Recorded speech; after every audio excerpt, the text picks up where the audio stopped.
Ken Fisher, how is my memory costing me money? The way our brains work, we're pretty much hardwired to A, forget things, and B, not learn lessons. If you forget things, it's really hard to learn lessons. Therefore, we end up making the same kinds of mistakes over and over again. If we can find ways to either learn from history or prompt memories more correctly, we can actually learn from our mistakes, reduce our error rate, and end up not losing as much money as by making all those errors. So if markets never forget, how can people make the same old mistakes again and again? Why don't they read the history? First, from the time that we're little, we're kind of programmed that history's boring. Secondly, we think we remember. That's the problem. We actually think we recall the way things were when we recall wrongly. The reason to go back and check history is to find out all the times and ways that things we thought never happened before have happened many times before. All the things that we thought happened this way actually happened that way.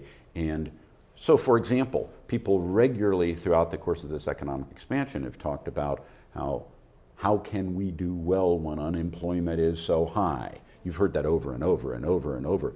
But the history of unemployment relative to economic cycles has gone on forever, and this time it's acted exactly the way it's always acted, which is to be a long, late lagging indicator, not to be any form of leading indicator or coincident indicator. If you understood that going in, because you remembered correctly, you'd see all the issue about unemployment as nonsense. One thing we hear with each and every bubble, and it seems like the bubbles come fast and furious nowadays, is that this time it's different. My question to you is this time actually different because we have a capitalist China, we have Europe collapsing, and we have a broke US? Sounds pretty different to me. Well, first, almost nothing's ever new. Secondarily, history never repeats itself perfectly. In the book, in the first chapter, Markets Never Forget, but People Do, I talk about John Templeton, who was one of the greatest investors of all time, and his legendary four most dangerous words of the English language are, "It's different this time." The fact is, the US is not broke. Personal consumer debt today relative to GDP or personal income is at the levels we were at back in the 1980s.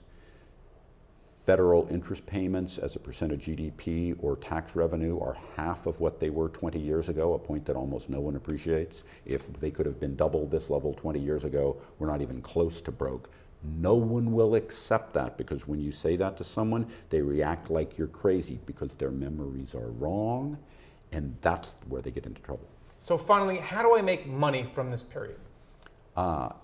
Well, first, forecasting is always difficult, particularly when it's about the future.